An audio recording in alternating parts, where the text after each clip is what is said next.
Hey, hey. Hey guys. Can you guys all hear us? We're good. All right. So, welcome to the Legion Academy live stream and live podcast. We got a really special episode this week because we decided we wanted to bring on a few guests for a roundtable discussion. So, we have two Chris's here, Chris Zenga and Chris Kerr. How you guys doing? Hey, I'm Good, how doing are great. you? Good. And how you doing, Sean? Oh, I'm all right. Outnumbered by Chris's this week, but that's okay.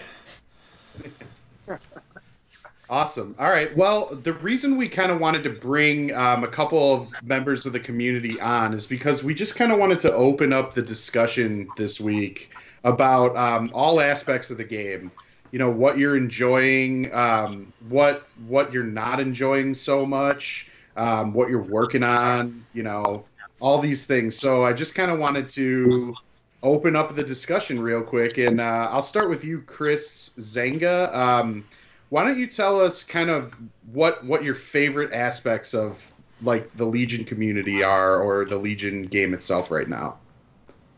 Right now, I think it's probably in our community been the most positive, and it's been in a long time. We're getting 15, 20 people out to tournaments and RPQ events. Like the turnout's really, really high, and I don't know if that has anything to do with the Clone Wars box set dropping or not, but regardless, it's the amount of people that were playing compared to now, a year later, and the age ranges is so different. It's awesome to see. When I bring my 10-year-old out, there's other 10-year-olds there, where before it was just 4 or 5 40-year-olds. So the landscape has changed as far as I can tell.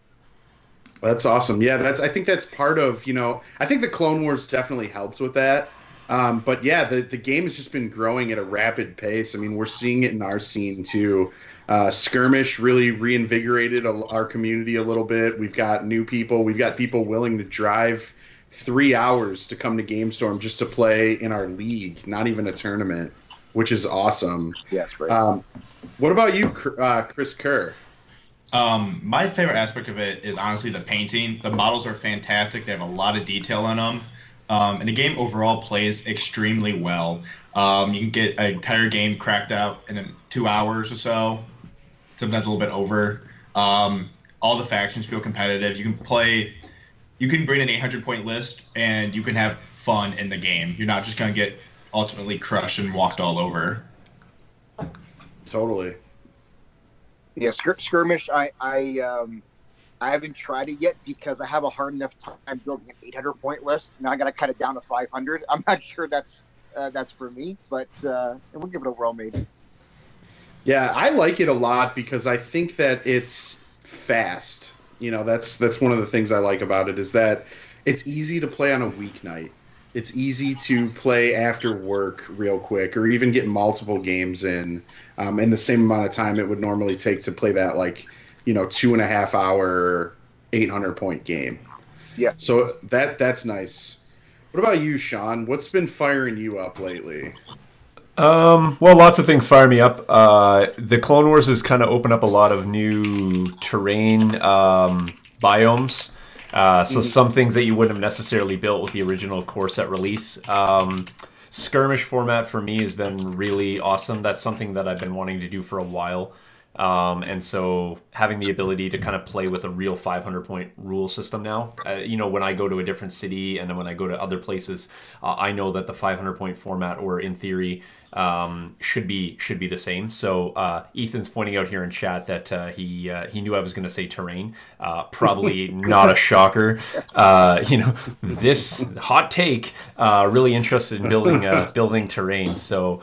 But no, truthfully, the ability to kind of build with multiple factions now, it's kind of cool. Right now I'm painting my droids, and so that's kind of got me really inspired as well. So I'm kind of painting them up, theming my bases, all that sort of stuff. And having new armies is also super interesting. So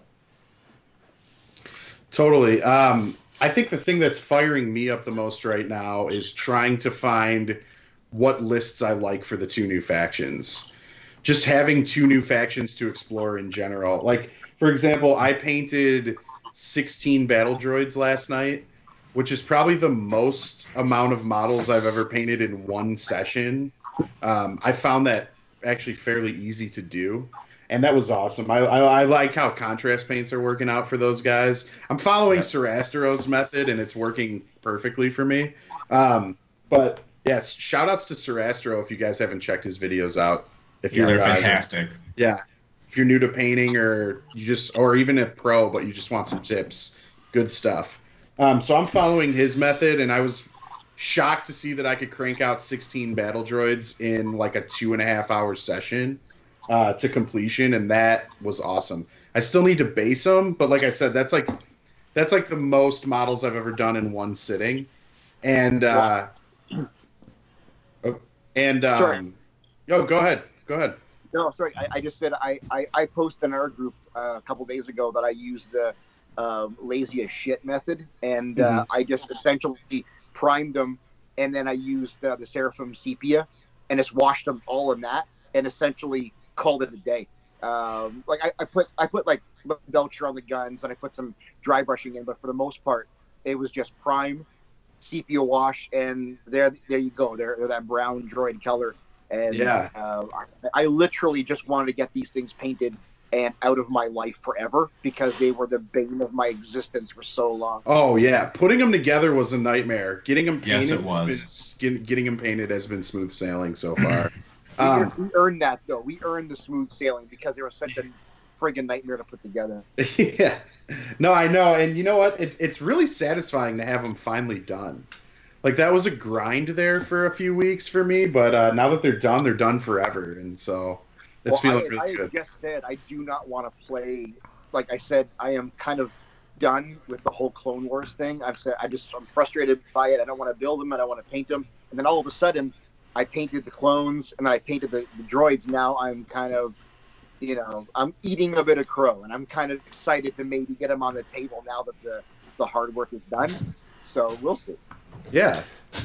Hey, like Ben's got a question. Yeah, and I thought I'd throw this one up there because you could probably chip in a little bit on this story. So, and I also want to point out a really funny comment by Ethan right now. So there's a chat going on right now on the side, and then I saw. So it was you said Sarastro. Ben has said that he met Sarastro. Doug asked how is Sarastro in real life. I said tall. Ethan said Sean tall. But then it's about my height. Yeah, but now we've decided that maybe he's Wookiee tall. But actually, truthfully, let's go back to he met Sarastro and he's really nice. Yeah. So you have a story. Let me tell you a story about Sarastro that it's really fun, and I think this is something that this is one of the things that I really enjoy about Legion in general, personally. So my girlfriend lives with me. And she doesn't play miniatures games, but she's very supportive of my hobby, which is great. Yeah. One of the things that she does enjoy doing from time to time is helping me build models, which I got to give her full credit. She built like 20 of my B1s, which is awesome. But she also likes to paint. And she kind of got into it just to support me, but she's better at it than I am. But one of the things we do is like when we're in bed at night, we're falling asleep, we put on a Sarastro video because his voice is quite soothing, and we literally fall asleep watching it. I've heard that from many people actually before. Yeah. The music is like he composes his own music. It's like orchestral pieces, and it's actually like really relaxing to watch his videos. So he was at Star Wars Celebration, which happened to be in Chicago. Where I met him. Yeah, it was in Chicago this year, which is where I'm from, and my girlfriend came on Saturday, and she freaked out when she saw Sarastro. She's like, "Oh my God, I watch all your videos." And she was like hugging him, taking pictures and stuff. And he was super nice, super cool about it. And it was nice to be able to like bond with her over that, even though she doesn't play this game or like really care about it at all. But that was like a point of connection for us, which was nice. And long story short, he's a super nice guy. I spent a lot of time talking to him. I chatted with him probably for about 45 minutes about how to paint Death Troopers at the time.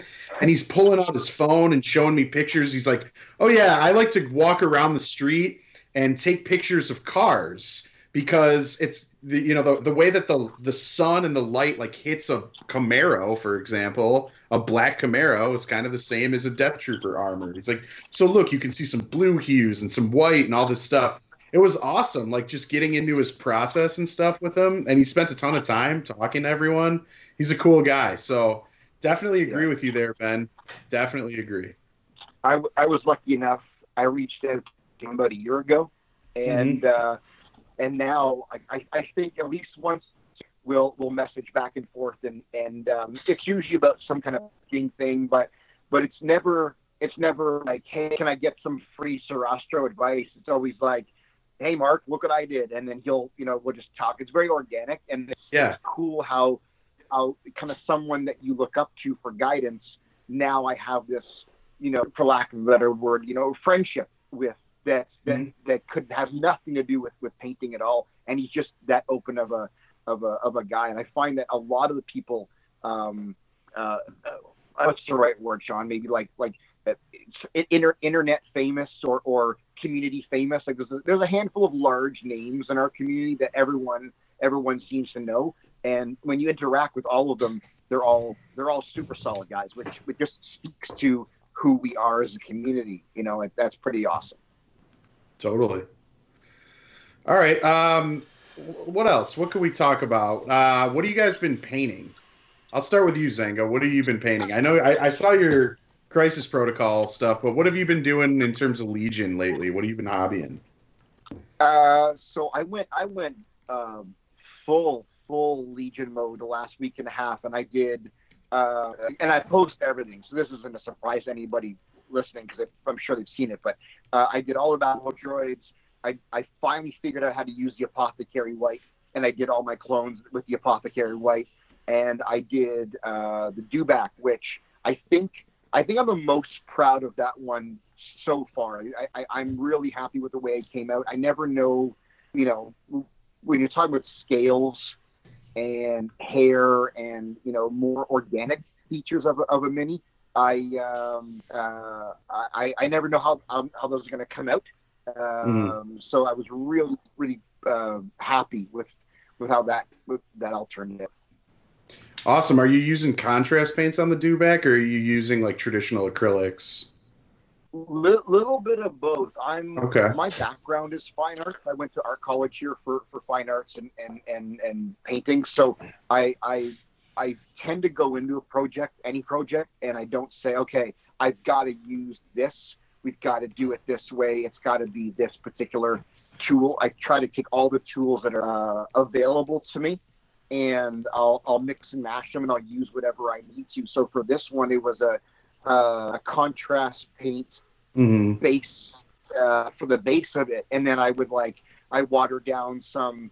I'm gonna get the names all wrong, like Plague Bearer green and a couple other greens from Citadel paints, and I got some Rhinox hides. I watered down to almost nothing, and then I did an Agrax Earthshade over top of all of that, and I just kept layering and layering and building and layering, and I used a lot of different paints, a lot of different ways.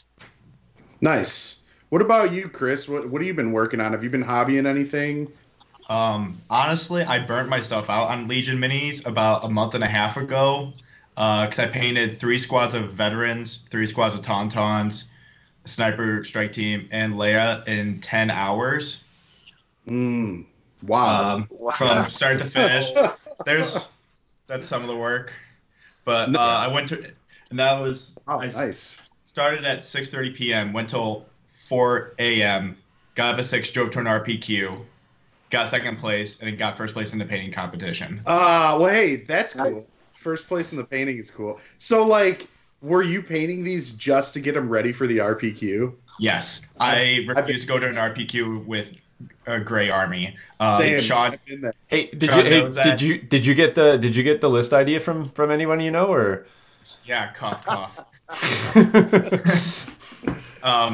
But it's just similar, like Sean knows at Gen-Con, I painted 6 Stormtrooper squads in like 5 hours. True story. Before Gen-Con, because I can't go to a competition or a tournament like that with an unpainted army. I'm the same way, and I'm glad that you said that, and I've felt that last minute stress. I'm feeling the stress right now, just trying to get like 3 different armies ready for LVO because I haven't decided what I'm going to play yet. So I'm like, all right, I got to get all my droids painted. Okay, I got to get all my rebels painted. All right, I got to get, this, that, and the other. So I'm trying to play catch up here, but bring them all. Pick that one. Yeah. I wish that was my stress. I've got 3 kids who both have math tests tomorrow, and I'm making sure they're ready. Like to have a painting my minis before a tournament stress. I would love to have that stress right now.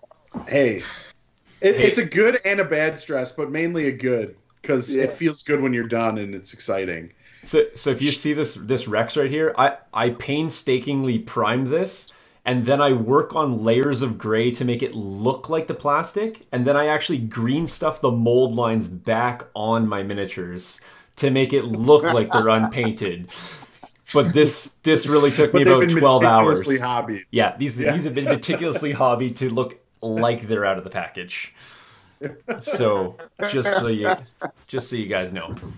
I'm actually going to start doing all of my builds using Elmer's glue, watered down exclusively, just to add a bit more of a depth of challenge to the build. So I'm going to see how it goes, and I'll post about it. I'm going to use only Elmer's glue, and I want to hear about it from Sean constantly.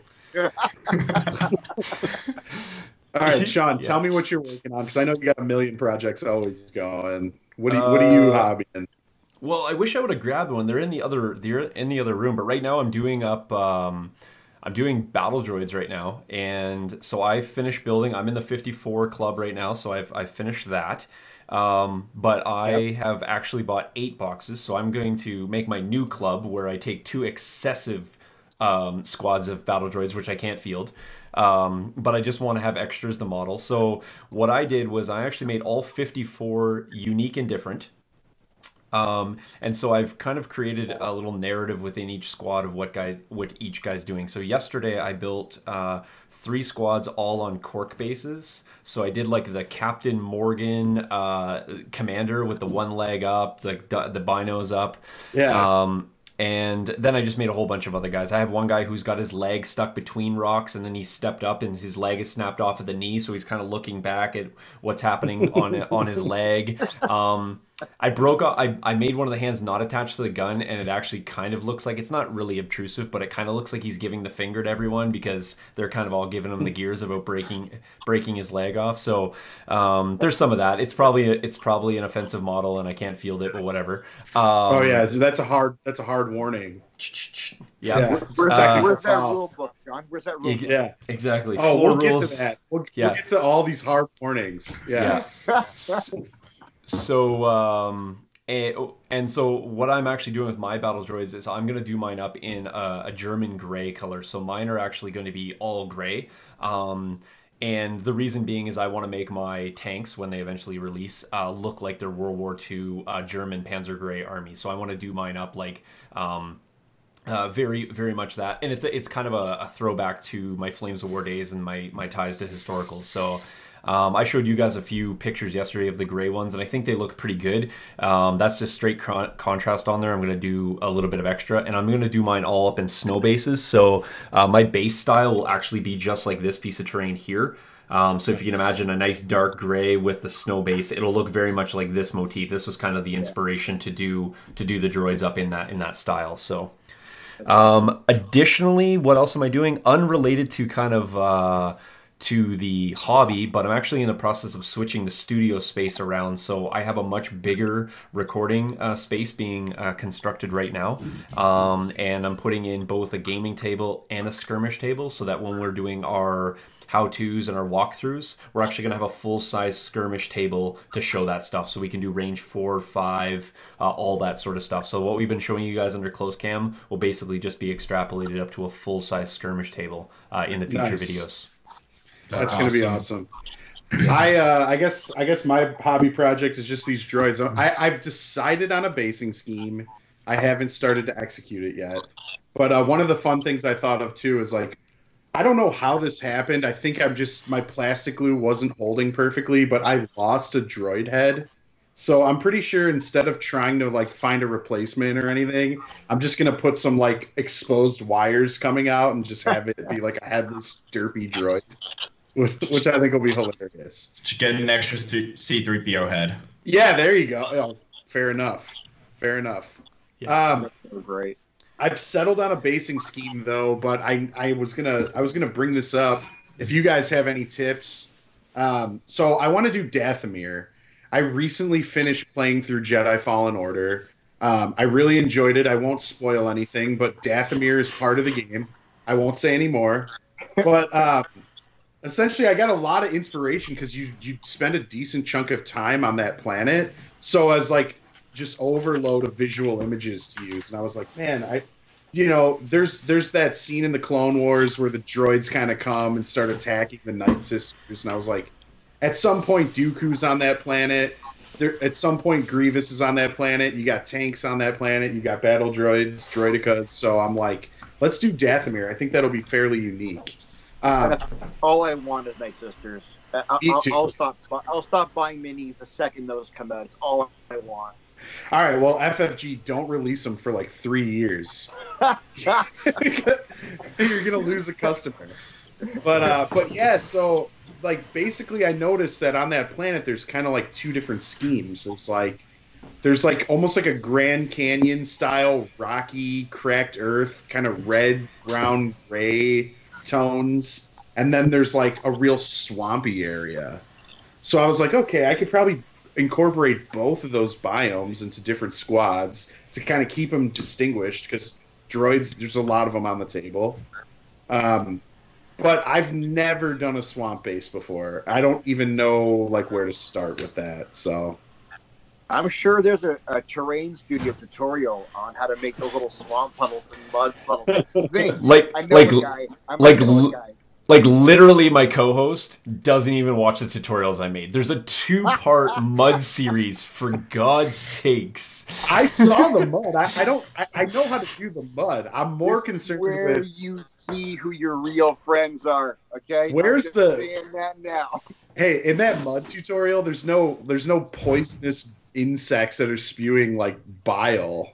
Okay, that's what I need to figure out how to do. Okay, fair. You can lead a horse to water, but you can't make him drink. Hold my hand. You can lead Joe to an oven, but you can't make him bake the cookies. Yeah. Seriously. It's pretty lackluster. No cookies. Okay, so as I was explaining this to Joe earlier, and I'll just kind of talk about it. If you're looking for kind of so ready-made stuff is usually generally more expensive. You can always make homemade stuff a lot easier. But AK Interactive has come out with this line a couple of years back, and it's called the Diorama series, and it's really awesome because what they've done is they've got like some really generic biome stuff like mud and sand and dirt, and they have various textures in that. They have some pre-colored and some you can color yourself. So the pre-done paste is really awesome because you can take it and then you can just add acrylic paint to it and you can color it up for whatever you want. And it comes in about 200 ml quantity. So one container is generally enough to base an entire army, which is super awesome. Because one of the tough things about basing is if you don't sit down and do it in a single batch and you're trying to color match later, it just becomes problematic. Another thing too is this stuff will stay sealed up and stay liquefied forever as long as you have it sealed. Because what happens inevitably is you base an army. Let's just say you're basing battle droids, for example. You know, you're basing up your battle droids and you got some droidicas, you got Grievous, you got Dooku, and you got battle droids. Well, down the road, if a tank comes out, down the road, if Night Sisters come out, down the road, if something else comes out and you want to match the same biome, you're trying to then color match. What color did I use? What wash did I use? What ink did I use? This stuff here, if you make up an acrylic batch of it, you can just leave it, set that aside, and you always got that basing material. And because it comes white, you can pre-color that, which is amazing. So yes, you can always find those materials and mix up batches, but if your formula is not the same, the consistency of your army doesn't look the same. And it doesn't take much to throw off a basing scheme of an army. It doesn't take much, like if you're trying to make terrain, it doesn't take much if you don't do everything consistently to have one panel that's slightly off the other. Or this is one of the reasons why I never try to replicate anything, because trying to replicate, even if I made the formula, is nearly impossible. So I just don't bother trying to do that. But that AK Interactive Diorama series is an absolute great place for somebody new in the hobby, even experienced. I use it. I love it. I can make the stuff myself, but the convenience of having it just ready to go and consistent, because I can buy batch after batch after batch, and it at least is one starting point that I know is consistent. So as long as my formula of colors is consistent, I can do that months down the road and match it. But I mean, as the average gamer, go ahead, sorry, Zenga. Sean. I saw a guy in our community, and if you know who you are and you're listening, send us a message. But he was doing a Scarif board, and he posted an AT-AT, and AT-AT was standing half on the land, half on the water, but the line of the sand went through the AT-AT. So when it was standing in that particular spot on the board, it looked like his base was part of that board. And he did it at the same time. He built the board, painted the board, then painted the bases of the minis at the same time. So it all matches board flawlessly. That's a lot more work than what you were talking about, but I thought it was really impressive. A lot of forethought to bring your characters into the terrain while you're painting the terrain and line up all the bases. That was beyond impressive. Forget that for a second, but just having the same paint scheme at the same time so that they truly match the terrain, I thought it was really, really, really impressive. I'm tempted to hold off on basing this whole army until I have the list built that I want, and potentially, and I know I won't have this ready for LVO, nor do I want to travel with it, but potentially build a display board, like a diorama board that matches the basing scheme that everything would fit on. What he actually, a lot of guys at RPQs, a lot of our guys who are winning the painting awards are winning them because they're painting with a diorama. Yep. Yeah. Yep. I think that goes hand in hand most of the time, to be honest, at this point. So, yeah. I don't think I'm going to win any painting awards, but I do want to look cool. What he actually means is he needs me to fly in a day. Yeah. Yeah. Joe actually just needs me to fly in a day early to build the display board is what he actually meant by that. It's fine. He didn't want to say it, Sean. I know. I just wanted to say it for him. So plus I'm still grinding his gears about not knowing where a mud tutorial is. But anyway, hey, come on. Okay. Slight aside, and you guys can say no, but in chat right now they want to briefly talk about how to kill and tauntauns. So great chat going on in there. Are you guys up for like I'll even set a timer. Let's do a 5-minute on how are we handling the tauntaun problem. First off, I want to say they're not a problem if you're playing suppression. Yeah. I just say if you're me. No, if you're playing them, I mean. Yeah. Okay, fair. Yeah. There's a bunch of different ways to handle them. Suppression's a great point. I completely agree with suppression. Any suppressive list, just suppress out one of them, and they have a really hard time. I've seen tauntauns panic off the board because they had 6 suppression on them. If you're not running them in a Luke list, that they lose to suppression pretty hard. Usually can't always suppress out all 3. But at least 2 of them you can manage with suppression and focus on the other one. I don't know. The other thing, I think Palpatine handles tauntauns really well. Whether it's with Shore Troopers, whether it's with Palp Bosk. I'm not super scared of tauntauns in the Palp Bosk list. As long as you play Palp ahead of Bosk and kind of block for him. The other thing I like, if you're playing CIS, if you're running double commander like Dooku Grievous, they chop up tauntauns pretty effectively, but you can also block positions with your droidicas. That's something that I recently was kind of exploring a little bit more. If you can funnel, it depends on the board and everything, but if you can funnel into choke points and create like a wall with your droidicas, you can block it so that tauntauns can't move through that, and then they're point blank range away from like your entire army who's shooting at your tauntauns. So that is definitely something I've seen. What were you saying, Chris? You said suppression. How have you handled it? I'm usually playing the tauntaun, so he doesn't have a problem. No problem. First. Yeah. Yeah. No, I always struggle against a high suppression list. Mm-hmm. I played against a couple droid lists. I haven't worried about Grievous or Dooku at all yet with Tauntauns. I haven't really had any issues, but an Imperial Suppression list is by far I found the best way to counter the hard counter. Yeah, I mean, don't get me wrong. One misplay and you pretty much can get wrecked if you're playing droids. Comms jammer Tauntauns crashing into your lines and jamming out all your droids. It's not a fun time. But I'm talking more about like damage control and like how can you try to handle it versus this is going to work 100% of the time, because it's not. But yeah, Sean, I know, and I kind of want to throw this to you because unrelated to Tauntauns, you were telling me about a play where you used droidicas to like body block an ATST so that you can deny it range shots to like the rest of your army. And I think if you can set that up, you could do the same thing against Tauntauns or ATRTs too. But it's not easy. No, like, so basically, I was doing some play testing with Jason. We were playing. I was practicing Dooku, and I was running double droidicas, and he was running an ATST shore list, which really was one mission was good in my favor, one mission was bad. But the ATST, no matter what, is just a problem for the droids. It don't have near enough impact, couldn't really do anything to it. I didn't even bother shooting it, but it had the range 2 weapon, and then and so it's really deadly at range 2. So what I did in my game was I moved really aggressively out with my droidicas, and then I went to a standby.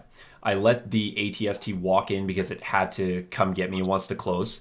And what I ended up doing was using my standbys to just move out of range. So basically committed to the shot and then ended up coming out, not having a shot. And I think at that point he did a little bit of a shuffle come forward. The very next turn, what I did is I sacrificed my droidicas and moved one out just to literally lock the ATST in place. And then I knew that I had locked that range band in for that particular space so that my droids weren't in range to just get pummeled by that I'm going to deny cover shot.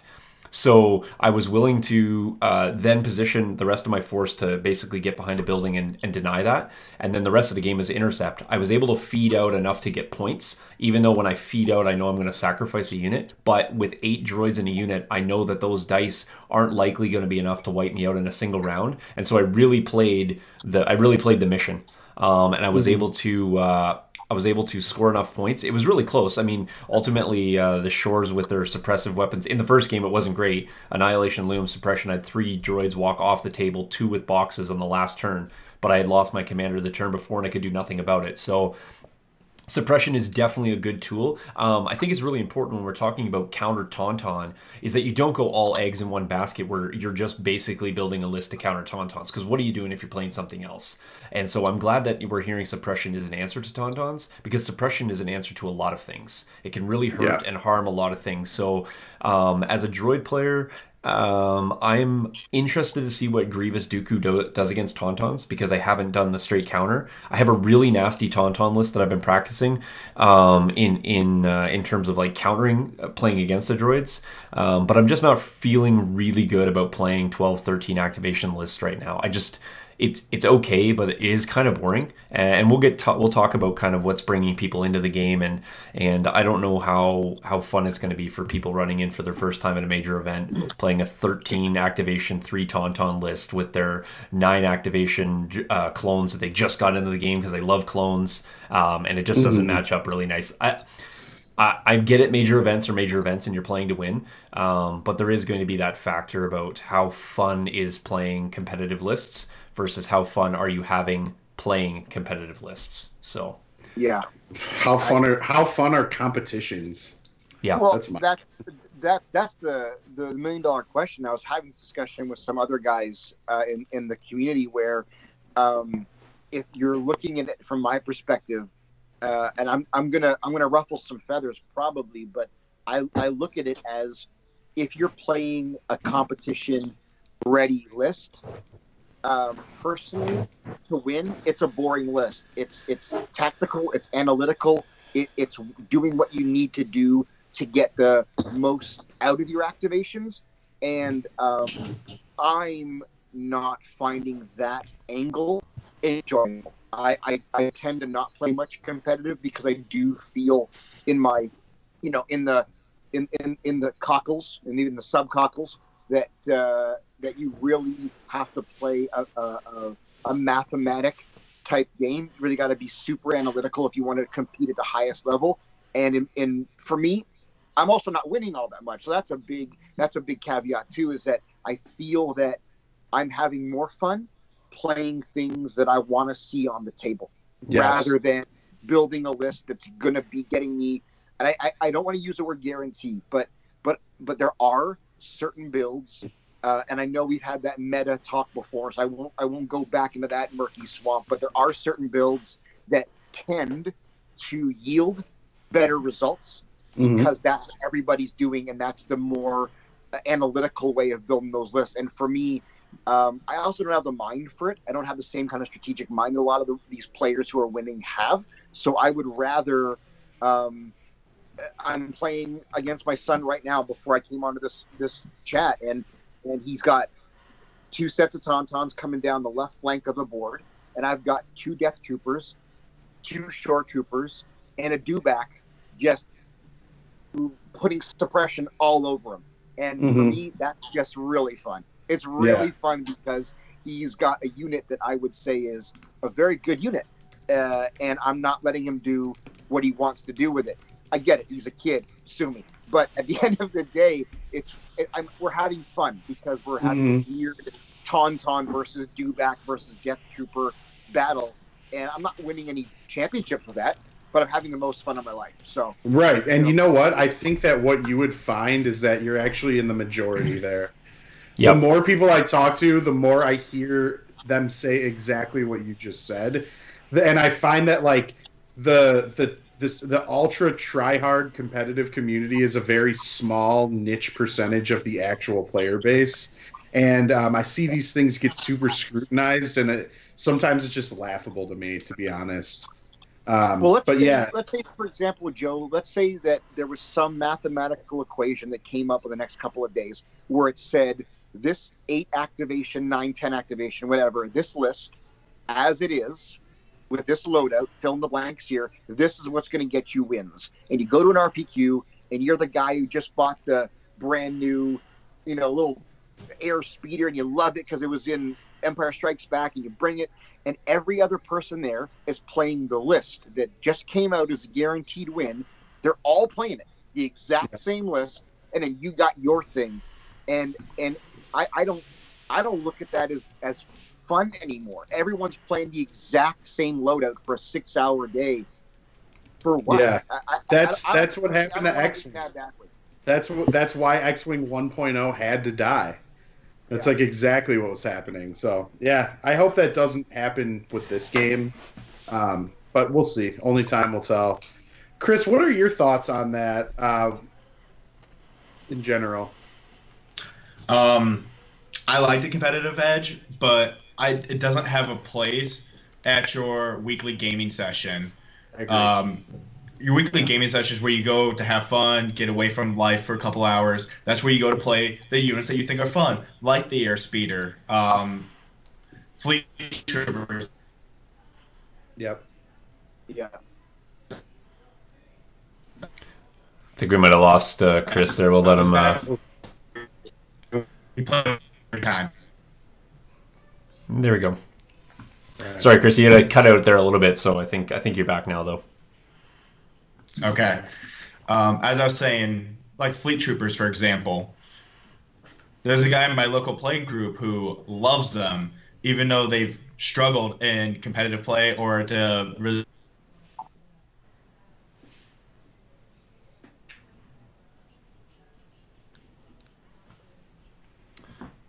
All right, we'll jump him back in. We'll jump him back in, Joe. That must be... All right. This is what happens when you try to talk positively about it. Yeah, rebels. Exactly. Don't feed me your propaganda, Kerr. Don't even try with this. Rebels are good propaganda. It's either Doug or Ethan in the chat's got a comms jammer right now. They're both Imperial players. They're trying to shut them down. Oh man, for sure. Okay. there's a couple topics that we're going to talk about. One's going to be Adepticon. We could talk TTS versus real life games. We could also talk... Let's hit all of it. Let's just bash all of it. Okay. Here we go. Let me get on my soapbox here. Number one. Where is I got my TTS bashing pants on. Hang on. Yeah, get those bashing pants. Hip 7 hour games, bro. Yeah. All right, so let me talk about Adepticon. Let's preface it by saying that our opinions are our own, and we do not mean to piss off anybody. We're just giving our opinion. Just happens naturally. Oh, I'm happy to piss people off. I don't care anymore. Well, quite honestly, we have a double Canadian shield in this podcast, so our quota of sorries is double tonight. Yeah, fair enough. Yeah, just blame that crass American in the bottom right hand corner. All right. Yeah. All right, let me give my thoughts on Adepticon, because I think it's a little unfortunate the way it was handled this year. I saw the posts about no casual events or something. I guess I kind of disagree with those, because there were certainly casual events. That's not my issue with Adepticon. My issue with Adepticon is the fact that we're being told after tickets and registration opened when we're actually going to play. So therefore, like, if you take me, for example, or several of our local guys who also have Worlds invites, we play a lot of different game systems besides Legion. We play Marvel Crisis Protocol, Arena Rex, the Middle-earth strategy battle game. Some of those guys play Warcry or Age of Sigmar. So without knowing what days you're actually playing in the tournament, you weren't able to register for anything. So, like, I don't know if I'm playing in the Thursday heat or the Friday heat.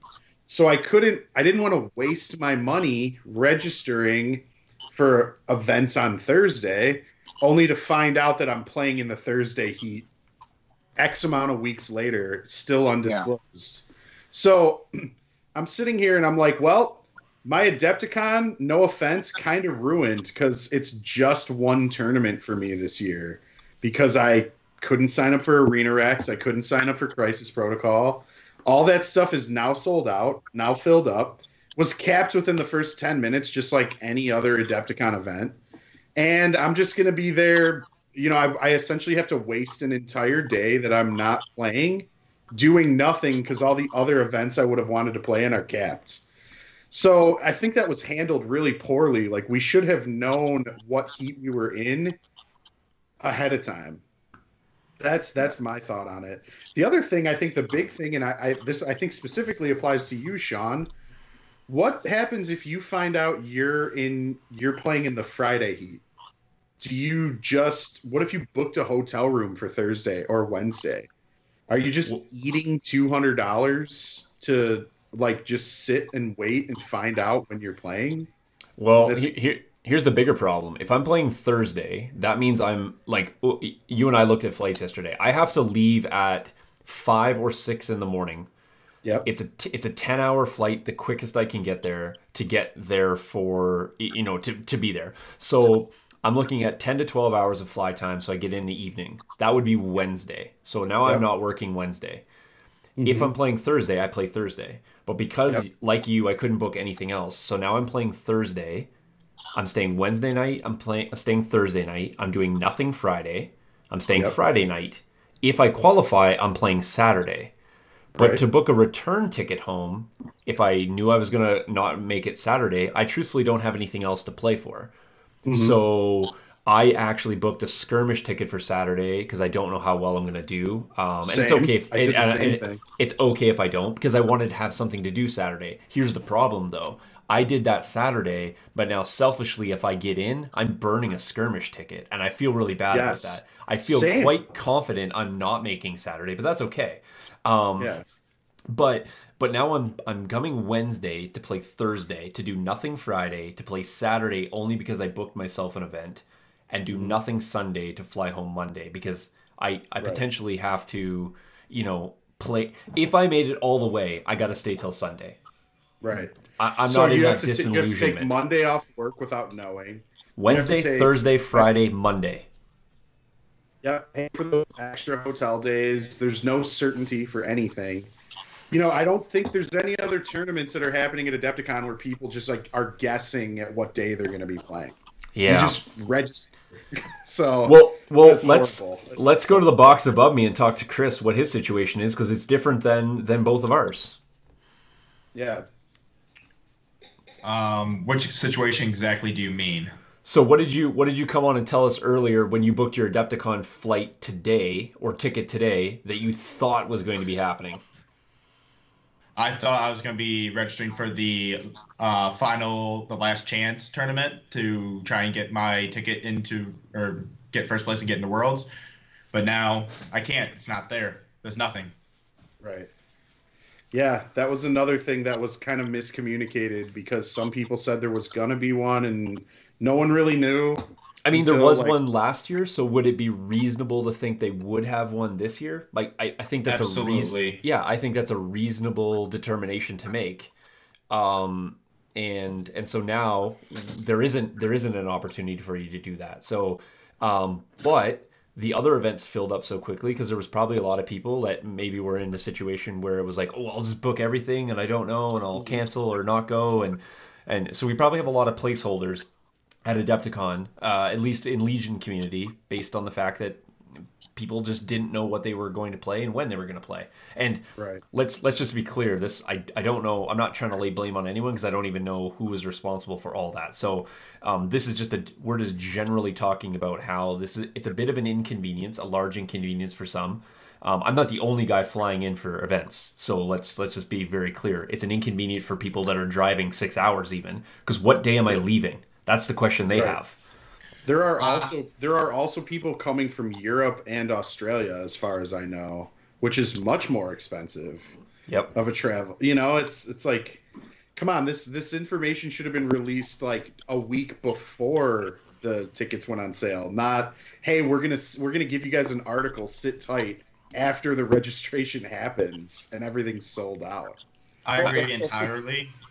I'm in a boat where I have no events for Adepticon this entire time because by the time I could figure out that there was no last chance tournament or anything like that, all the events were gone. Yeah. I'm just fortunate I only live 3.5 hours away, so it's just a nice short drive. That's good. Well, Yeah, that's on not the- too bad. If you wanna, I can interject some optimism as I tend to do for our group. Is that all the downtime that Sean's gonna have not playing, he can build more of Joe's terrain for him. Sean will be staying at my house, so I will be putting him to work. 12 hours from Saskatchewan to Chicago? What are you, on Mars? The guys from Melbourne are going to get there faster than you. Well, we did look. Some of the flights were actually longer, and it's only a 17-hour drive. So I could, in theory, there's a few planes that I can actually travel faster than according to the travel time. So I don't know what's going on there, but Doug has said in the chat here. I'm just trying to monitor this as well. That he's saying there's no excuse. X-Wing had a 400-person LCQ for Worlds this year. So what are your guys' thoughts on the fact that we could have had a last chance qualifier on the? Well, I'm not sure what day it would fall on. That maybe potentially is the problem. On the Wednesday, maybe. Yeah, I guess that is the. Yeah, it could possibly. It could have happened. I don't know. That's a tough one because I get it. They're trying to manage like 160 players or something. So I understand the like allocation of space and the you need 2 days of heats.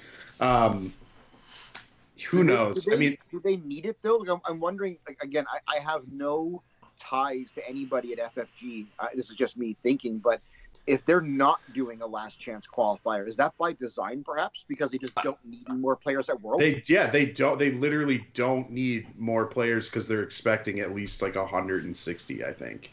Yeah, is my understanding. Yeah. So they're like, hey, your last chance qualifier was every single RPQ in Prime for the last year. Yeah, which is fair. You took the words right out of my mouth, Joe. That's right. what I was thinking. Is obviously as fans, as players, we want that. It's called last chance. We want that last chance. But in a business sense, they've been giving us those all year long. All year, yeah. and I can't imagine. And I'm not trying to be a dick, but I just can't imagine the time, the staffing, the cost, everything that's involved on a business level, FFG level, that goes into organizing something like this. Where with the RPQs, they're having those all organized at the store level by the store owners. They're essentially uninvolved except for sending over the kits and the prizing packs. It may just be avoiding a logistical nightmare. Oh, I think so. I agree. To be honest, like the LCQ wasn't really my qualm, but I get it. For someone who like doesn't have an invite, that's a huge heartbreaker. I totally get it. I think there's a certain level of like almost hype around the game, because can you imagine that you do have a last chance qualifier, and I wasn't there last year, so I can't kind of speak to the ambiance or the atmosphere, but when you know that this is, you know what's at stake tomorrow, you know what starts, the big show starts the next day, and this is your chance to kind of weed through the last competition or the few people that are there, the level of competition and the sort of the stakes at play, I think is nice for the game. I'd like to be around that atmosphere. It's obviously good with no pressure, but I'm sure that I don't want to put words in your mouth, Chris, but I'm sure that that's what you were anticipating going there. You're like, I'm going to get prepared. This is my last chance. I've tried a few other times. You had a couple second place finishes, so you've been right there. But you're looking for a little bit of redemption, right? This is my chance to get through and get to that big stage, the world stage, and I mean right now that's the biggest thing we have. So I can. Maybe if Kerr had just played Imperials instead of Rebels this whole year, he would have got an invite already. I'm just saying. Oh man, wow, that hurts. Yeah, a little bit. It's okay. One of my games, I won turn 1. That's fair enough. Really? Yes. Yeah. He had Krennic with 2 wounds left, and that's it. Yep. Wow. Man, that must have been some bad Imperial dice rolls to give you that win. Going out on a limb and going to suggest it was Chris was playing Tauntauns. Yes. And Leia Alpha Strike wiped 3 squads. Oh man! Wait, was that with the Mark II trick? Yeah. Oh come on! I wiped 3 squads before he activated. All 3 of my veterans fired. 40K? Then killing. Just 1 second. I think Ethan's trying to take some notes in the chat because he's very much looking forward to facing that list. Oh man, that's good stuff. So yeah, I guess that's my thoughts on Adepticon. Hey, if you guys bought tickets and you're kind of stuck there, I guess listen, try to look for us because I'll be hanging out on like the day that I'm not playing in a heat. I'll probably just be looking for some casual table games on the side. And I'll just be hanging around. So I'm sure Sean's kind of in the same boat. I mean, we'll be there with our armies every day, right? We're kind of stuck there. So if you guys are stressed out or bummed out that you couldn't get into a tournament, there's going to be tons of people there. I mean, there's going to be 160 Legion players there. You're bound to find one of them if you just ask around. You're missing a huge Patreon opportunity. Just pump the brakes for a second. If you want the opportunity to play against Joe DePinto and Sean the Killer Morris live at Adepticon, sign up for Patreon, get that membership. Bam. I'll even lose with friends. You have spoken. I have spoken. All right. Yeah, there you go. God, that's so cringy. Pay me to be my friend. I will never do that. No. That was not authorized by the Legion Academy whatsoever. No. FYI. We don't endorse this. But yeah, no, we'll be there. We'll be hanging out, Yeah. And if you want to play Skirmish, that's even easier. I mean, it's going to be really, really easy to crank out 500-point games. So. Yep. It only costs you twice as much. From any of you guys? I wish it was in Canada. I do too, because I've been meaning to do a Canada trip. Yeah, I don't really know what to expect. I have not gone to Adepticon yet. I've been to Gen Con a few times though, so I'm assuming it's similar. It's more wargaming. It's like 100% gaming, but nice big show floor and vendor hall, and it's 24 hours. It's like the same thing. It's like you want to play Legion at 3 in the morning in the middle of like a hotel side room in the upstairs. Just walk into one of those rooms and there's like 100 tables set up with terrain. You could just walk up to a table. It's pretty cool. My beer. Yeah, it's cool. That's awesome. Yeah. So. Oh. All right. Let's talk. Well, speaking of Adepticon, I want to go on a little tangent here about the floor rules. Okay. So, and he doesn't mean me picking the rule book up off the floor either. Yeah, although, you know, you could probably leave them there. So here's the thing. FFG released like a PDF for people as a guide for, I guess, tournament etiquette. To be honest, I think is like 100% in response to Nick Freeman getting banned and they had to do something. That's my hot take. But they went ultra strict on all these like super ridiculous technicalities. And what I've noticed is that I think that a lot of the things that are coming out of the floor rules documents by a very small particular group of people are more toxic for the community than they are good. Let me give you a couple of examples. First, Chris, I'll let you tell your story because you have a story related to a floor rules violation.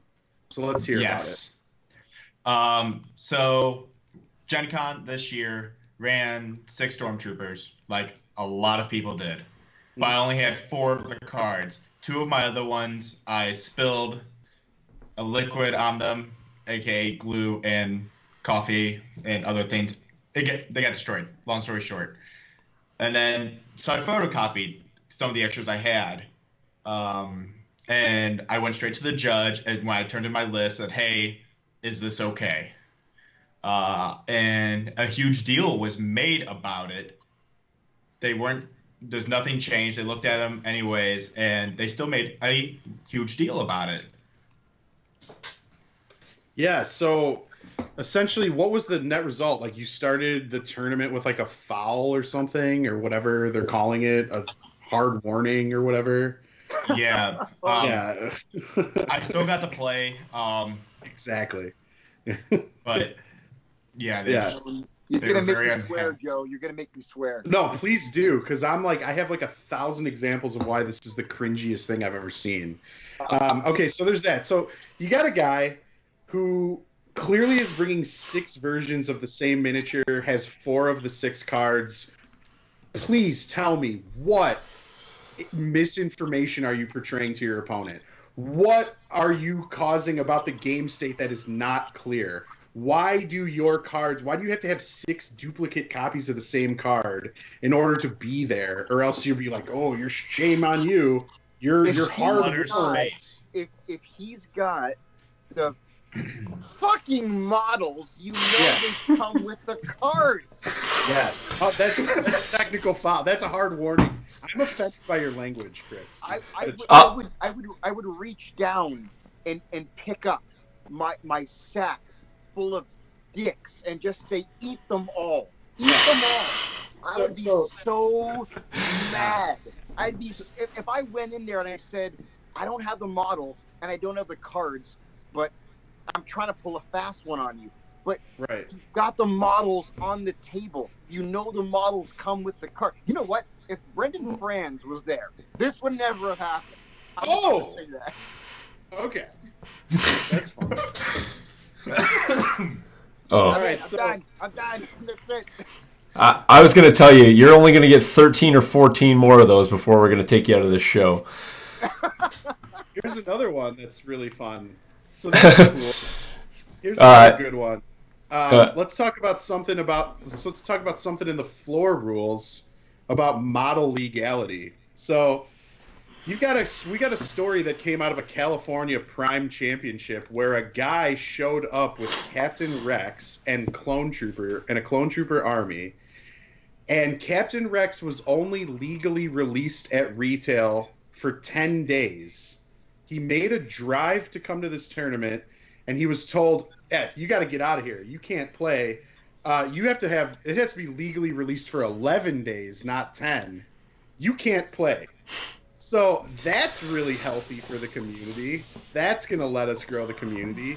Nitpicking over 24 hours of retail release, that's good for the game, I think. I like that rule. Yeah, so that story came. Endless had told that story on Notorious Scoundrels, and he talked to we weren't there obviously, but I think that the person didn't actually play in the event. I don't know if they were told that they couldn't play. I think they just couldn't use that model, but I'm not sure if that guy had other models there or. Nonetheless, it was probably just straight up off-putting, right? It's like you don't know, and it's kind of like it's almost like I gotcha moment in the floor rules or I guess they're tournament regulations, but I guess I would argue, what is the difference in 24 hours, or perhaps it was even less than 24 hours at that point? What would be the significant difference where you would want to have somebody not play and potentially be an ambassador for your game going forward, as opposed to as opposed to leaving and probably telling that story? I always say this: happy customers tell no one. Unhappy customers tell everyone. And here we are. That happened in California, and it made its way to my ears. So there you go. Fair. That's just a negative thing, right? We're not even talking about a scenario where, and this is a bad analogy, but I'm gonna give it, where it's like a player has a mini that moves movement 2, and he's choosing to use it movement 3. Like, we're not talking about a blatant ignoring of a core rule set. We're talking about somebody. Could you imagine, on a side note, if that was one of the guys who flew from Australia and came all that way? Like, I don't even I have family in Melbourne. I know what it costs to fly from Melbourne to North America, on top of the cost to buy the ticket and the hotel and the food and all of that. Like, I understand. I'm acutely aware of that financial cost, and I couldn't imagine. My heart would break for that person if they were told at that moment. And what the bigger thing I'm getting at is this is happening at a store level. This isn't even like a major tournament. This is at a store tournament. I mean, okay, so the point I'm trying to make here, and I've actually got probably like 3 other stories about the floor rules that I think are a joke, but the point I'm trying to make here is, there's a difference, in my opinion, and this is why I'm starting to hate the competitive scene more and more and more as we go on. There's a difference in being a human being who understands how to not be a jerk, and then citing the floor rules document as an absolute fact on like a biblical level. You hear this story about this guy who wasn't allowed to play because his model was 10 days old instead of 11 days old. I mean, come on, be a human being. Let the guy play. If the store owner was that concerned, I would have turned to the other gentlemen, or ladies and gentlemen, kids in the tournament and said, "Hey guys, here's a scenario. Do any of you actually care?" And if the player said, "No, you know what? It's 1 day. What's the big deal?" Then the human thing to do would be to forego the rule. But to be so, Old Testament, fire and brimstone, literal representation of the rule book at a store level, like I would wager a guess that I wouldn't even shop at that store anymore if I had that kind of experience. Subsection 13A states explicitly that according to I can't stand that, man.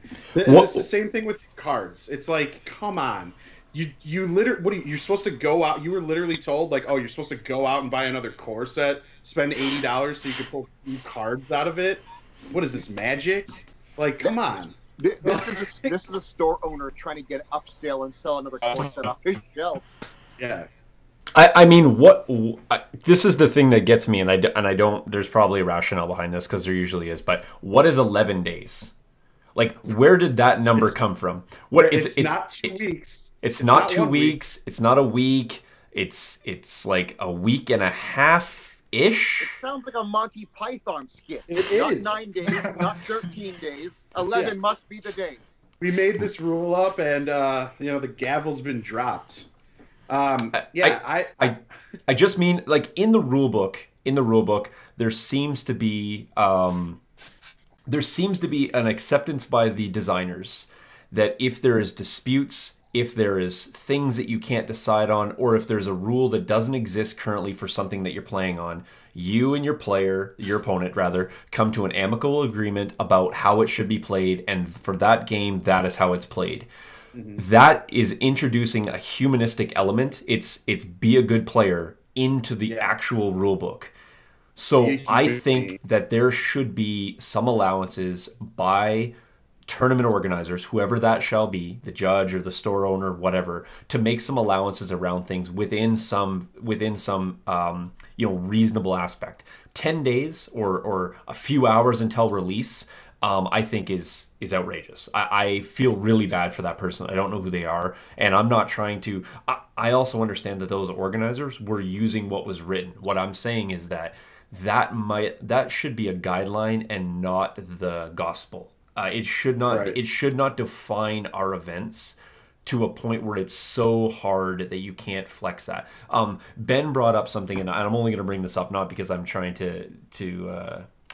I was being a jerk, really, truthfully, but I was having fun with my opponent. So I brought up the bag opacity rule. There is nothing in the rules that speak to how opaque or translucent or transparent your bag can be.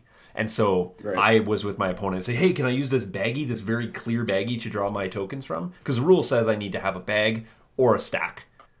I can't even get fouled in the floor rules based on that because there is no violation of that. But at the same time, though, that right there, I need to be a player and be like, hey, you can't use that. Obviously, I didn't. I did it as a complete joke. I was playing against our good friend Stabcast. I was playing against Ryan, and him and I had a great laugh about it. But my point being is, if that's the only bag I brought, there's another rule that says, hey, you can just put a stack, or I can give you something else. This guy clearly didn't bring another thing to play, and the difference for him was, you just don't play today. Thanks for coming out 3 hours, and off you go. Yeah. Get out. You're not allowed in this super try-hard community. And again, we don't know the whole context of that, but obviously the guy didn't play. That's the story, and if we have it wrong, we have it wrong. You can clarify. But I can just imagine that's probably how that sort of went. He was probably so off-put, and I would be too. I would just, made that salty drive home. Going back to what you were just saying about playing with Ryan and having a laugh, isn't that the point? Like, isn't the point of the game to have fun, even in a competitive setting, right? So, like, that's awesome. Chris, I'm gonna direct this at you because you mentioned this again. I'm talking to Chris Kerr. Can you hold up that Tauntaun again? The one with the conversion with the Twi'lek? Tell the story about that conversion and your story about the floor rules for that. Oh God. Beautiful model, by the way. Thank you. So I painted all of that in 10 hours, as I said earlier, the whole list. But the judge, or TO, gave me a really hard time for it because I converted the head, because I don't like all my squads looking the same. I like them to be uniquely identified. Right. And all of the other players were like, why? He's not gaining an advantage out of this. There's no benefit to doing this. It just makes the models look cool, because that's part of the game where I have fun, is the hobbying aspect. Totally. I think, Chris, that I don't know if this. Joe can tell me if this is the exact rule. So if I'm speaking out of turn, correct me, and I apologize, almighty internet, if I'm wrong. But Crisis Protocol, they are measuring from base to base. So you could have Spider-Man hanging off a 19-foot flagpole if you want to, and it doesn't matter how high in the air Spider-Man is. The line of sight, the measurement is base to base. They are encouraging, beyond all encouragement, modifying and hobbying.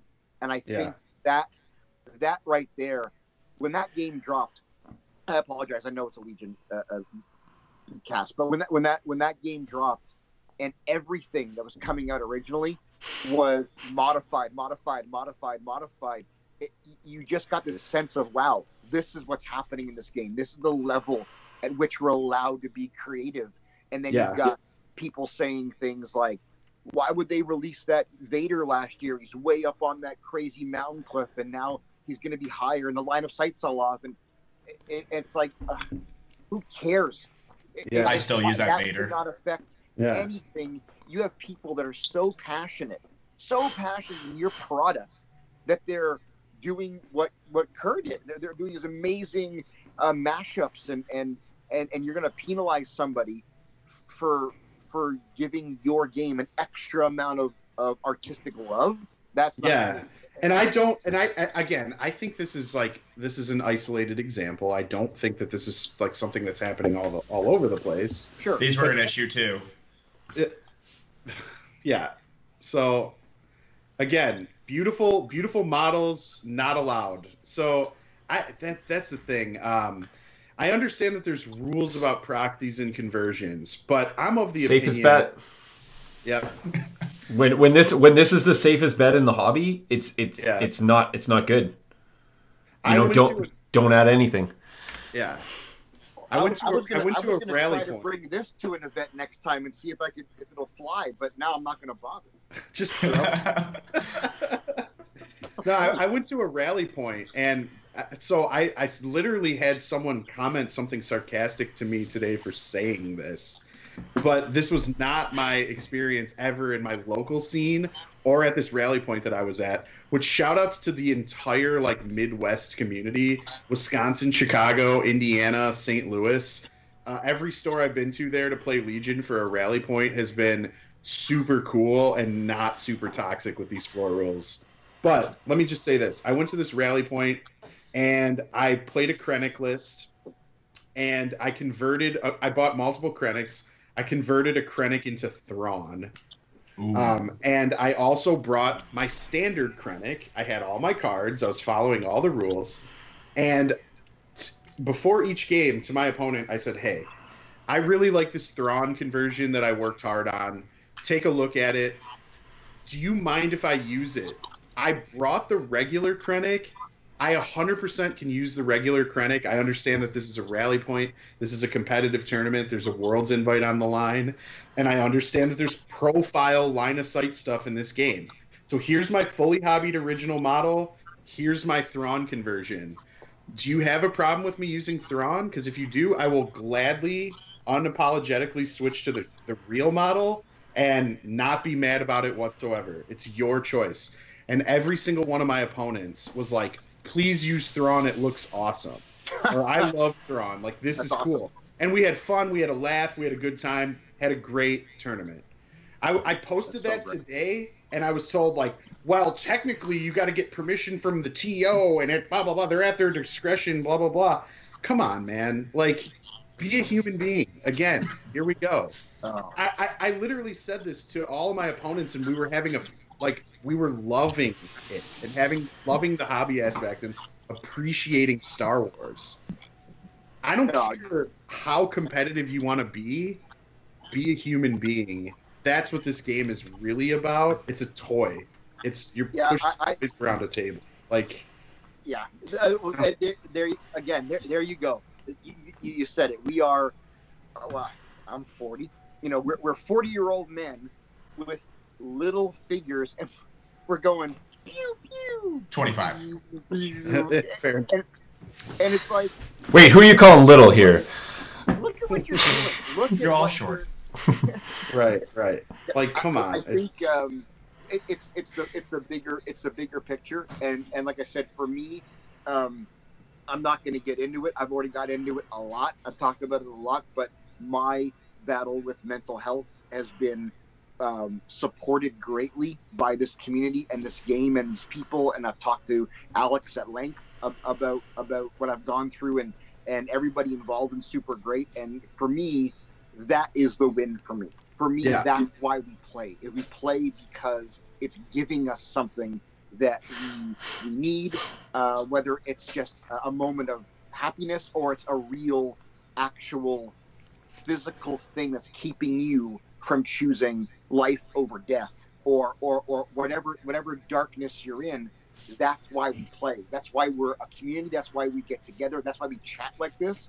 And it frustrates me when people get so caught up on stuff like that, because that's not why we do this. None of us do. I don't think any of us do this for that reason. Okay. Yep. I use this litmus. First, I'll give Ethan's comment here. He said, anyone who gives you a hard time about playing rules always argues about being shot when you played Army as a kid.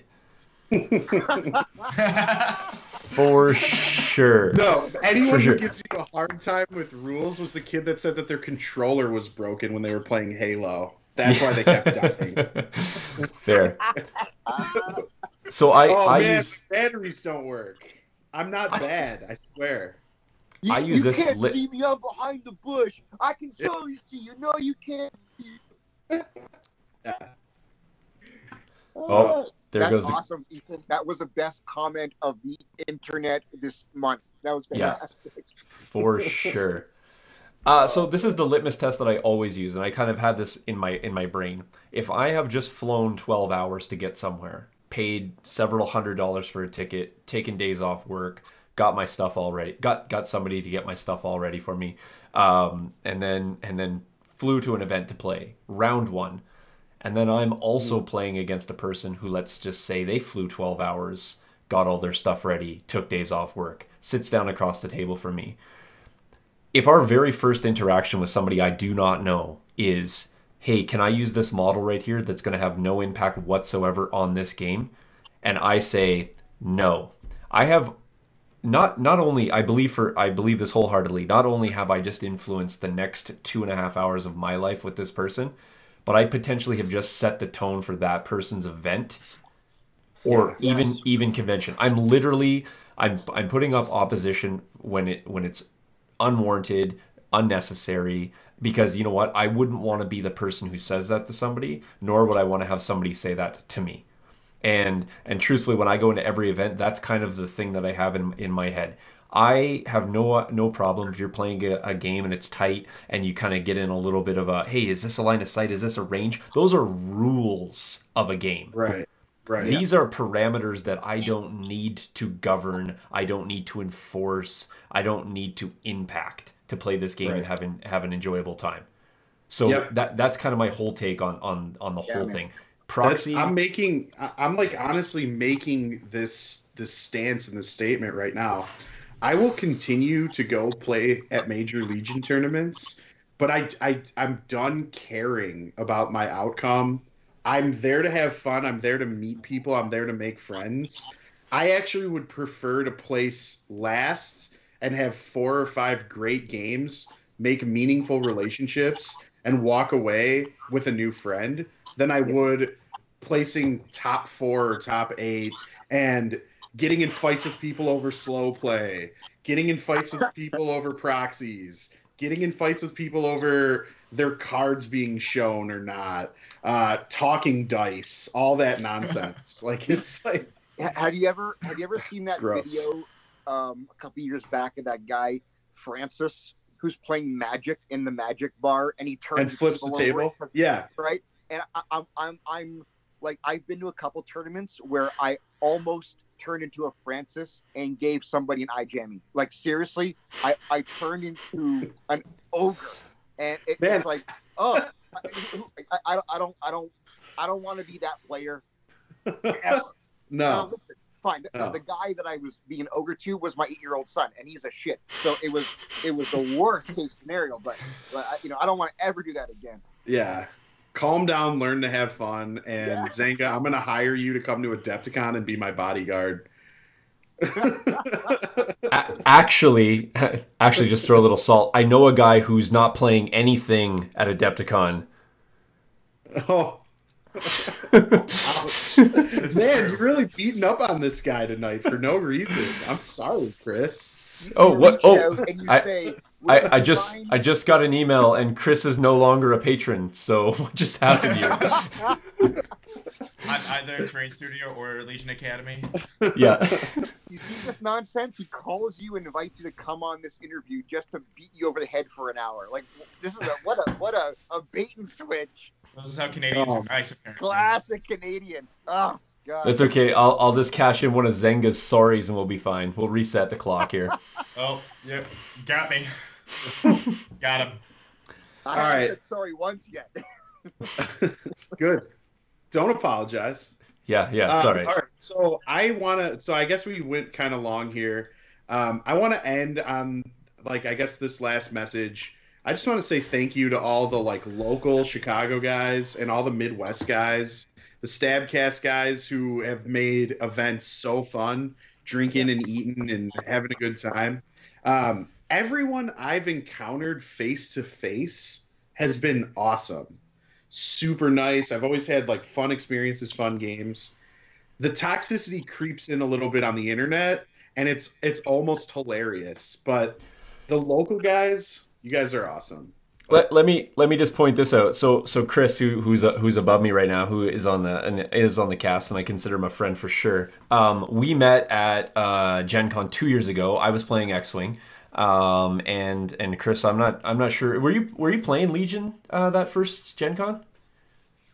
No, I don't believe so. I was playing just the 2v2 event, I think, that year. Right, and so we connected around terrain and all that good stuff, and he was a fan of the work, and so we connected there and had a conversation. We spoke kind of throughout the year. We reconnected again at Gen Con, hung out there. We're going to hang out at Adepticon, of course. He's a patron. We talk about things all the time, but this is a prime example of somebody who I've met in a community, who I've made a friendship with outside of just the casual convention, and we're able to have conversations about lots of things. My interaction with Chris could have been so much worse, and we probably would have no relationship going forward, right? So every time you're meeting somebody at these conventions or local gaming store, it doesn't have to be, at a big con, you got the potential to, I think, to form a friendship, and you're already there. You already have a mutual point of interest. That's the bonus. I don't need to sell Chris on being a nerd and playing Legion and liking all that stuff. He's already drank the Kool-Aid, right? He's already in. So, so him and I have an opportunity to continue. Everybody you play is there for the same interest. So if you take that mindset in, why have a terrible time, right? Right, exactly. It's I could say so the easy. same thing about Bob Swain, Ben, Ethan, all you guys in the chat, like just hanging out, playing, going to your RPQs, going to your events, seeing you at Gen Con, stuff like that. It was really nice to get to know all you guys, and I look forward to continue doing that in the future. And that's for me. That's why I'm traveling from now on. Like, I don't care about this competitive scene and trying super hard to win. I'm now more interested in just meeting people. That's what I'm doing it for at this point. So, you guys got any final thoughts before we sign off here? I think you guys hit the nail on the head pretty well. Cool. Yeah. I agree. This has been fantastic, guys. Thanks so much for letting us talk with you. Yes, thank you so much for coming on. I appreciate you guys' time and everything. And we'll bring you back on soon. Talk more, have more discussions. So I think we're going to try to make these roundtables with different folks popping in, talking about different things. Obviously, we kind of all kind of know each other here, but if future topics arise and people are interested, definitely come in and hit us up. We can have conversations about lots of things, whether it's Tauntauns, whether it's meta, whether it's tournament scenes, whether it's post Adepticon or previews for other events. These I think are important. We do talk about competitive scene and plays and lists and all that stuff, but we all have these casual conversations, and sometimes it's fun to capture them and interact with people as well. So yeah, totally agreed. Awesome. All right, guys. Well, have a good night. Thanks for coming on, and we'll see you guys later. Cheers. Take it easy.